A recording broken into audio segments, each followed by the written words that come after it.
Hi everyone, welcome to the final lesson of iWrite. Today's lesson is going to be talking about a writing voice some more.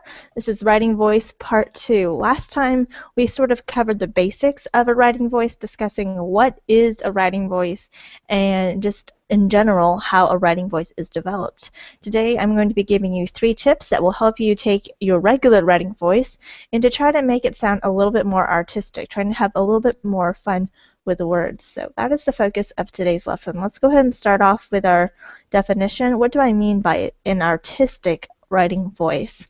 Well, by an artistic writing voice, remember that a writing voice is simply the way that we arrange words, choose words, and punctuate words. So an artistic writing voice is choosing words, arranging words, and punctuating words in a way that is beautiful instead of just practical. So there are some grammar rules that we need to follow, otherwise we won't make sense, but there also are some artistic tips that we can follow that will make our writing not only practical, not only just communicating, but it will also make our writing beautiful, actually fun to read, actually beautiful to listen to. So that is the focus of today's lesson. How can we make our writing not only communicate, not only be clear, but also be beautiful? So I have 3 tips for you, and the first tip is to take time to find the perfect word, to use perfect vocabulary. Don't settle for a word that sort of communicates the idea.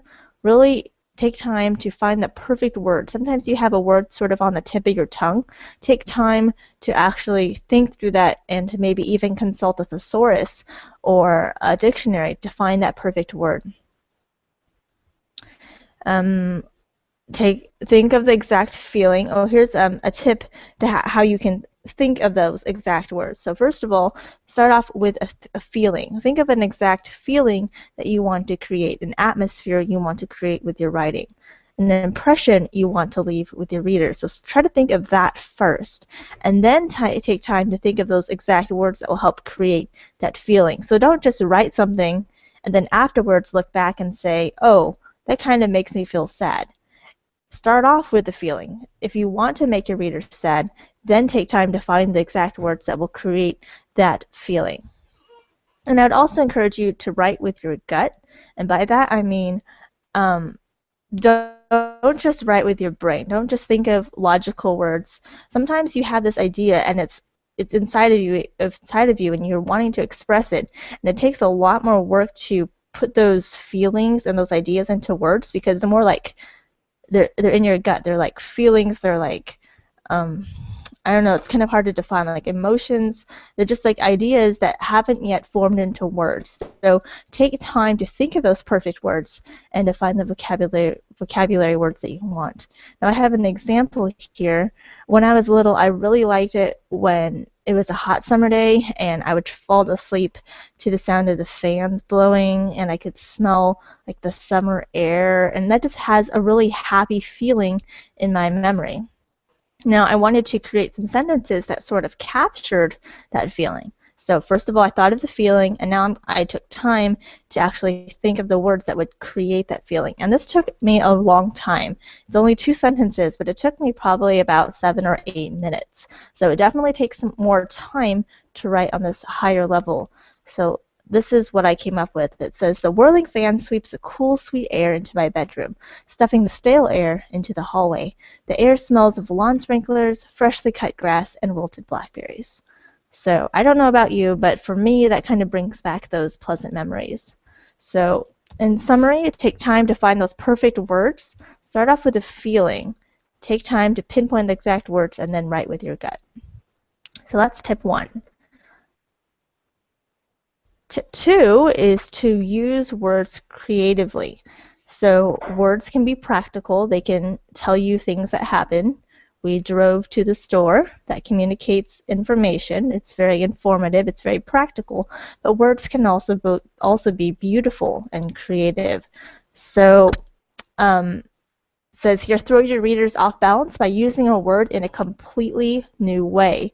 So words change over time, and you are part of that changing process. People, if you study the history of words, you'll notice that some words change, and something that means one thing today might have meant something completely different 100 years ago.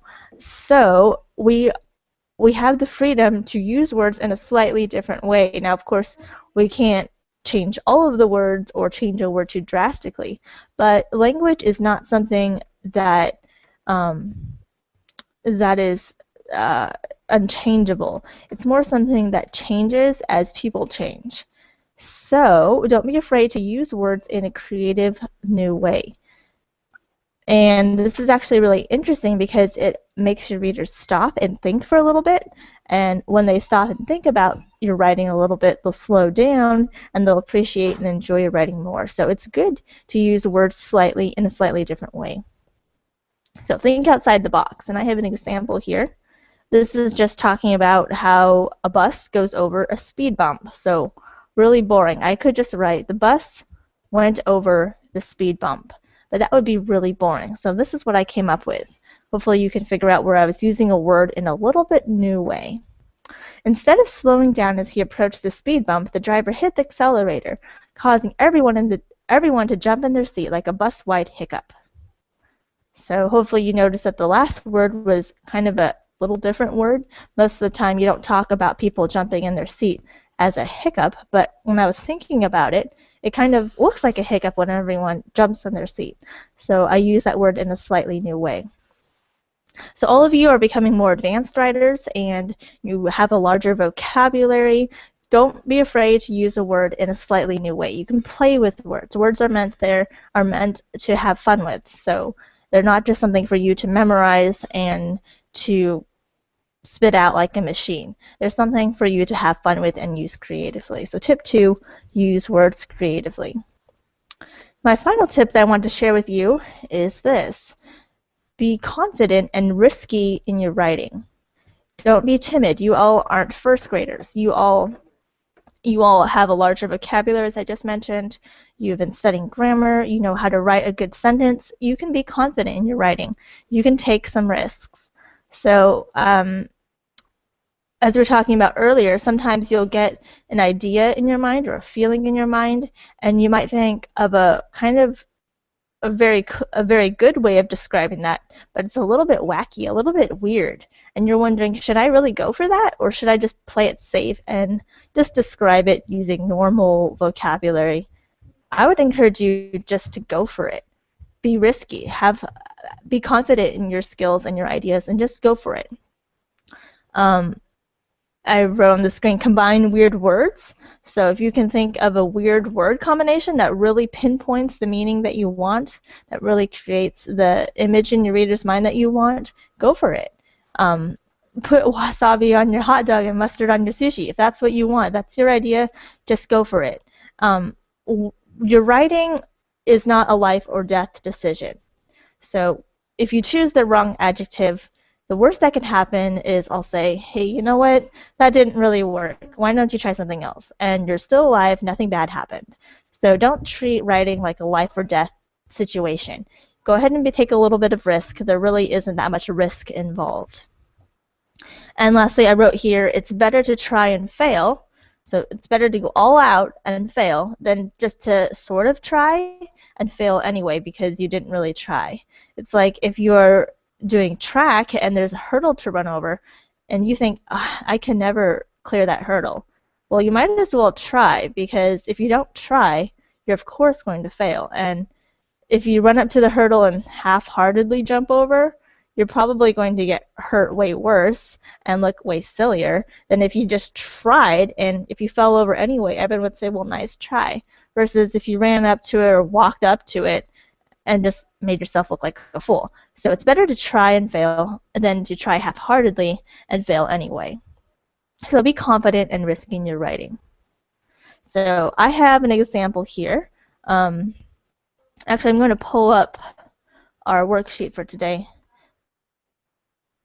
because I think this will help make more sense. So today, our worksheet is about practicing writing in an artistic writing voice, in an artistic way. Practice playing with language. So I have the 3 tips here: perfect vocabulary, creative use of words, and confident, risky writing.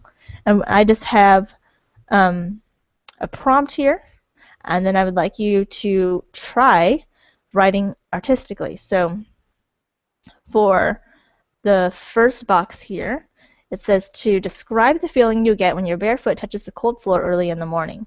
So it's early in the morning, you're sleepy, you are barefoot, and you walk onto the cold tile floor. Describe that feeling in an artistic way. So you could just say, the floor felt cold when I stepped on it, but that's super boring. Can you think of a more artistic way of describing that, of pinpointing the exact feeling when your foot touches the floor? So that's what this box is all about. Box 2, creative use of words. So use sports vocabulary. Use sports vocabulary to describe an organic carrot.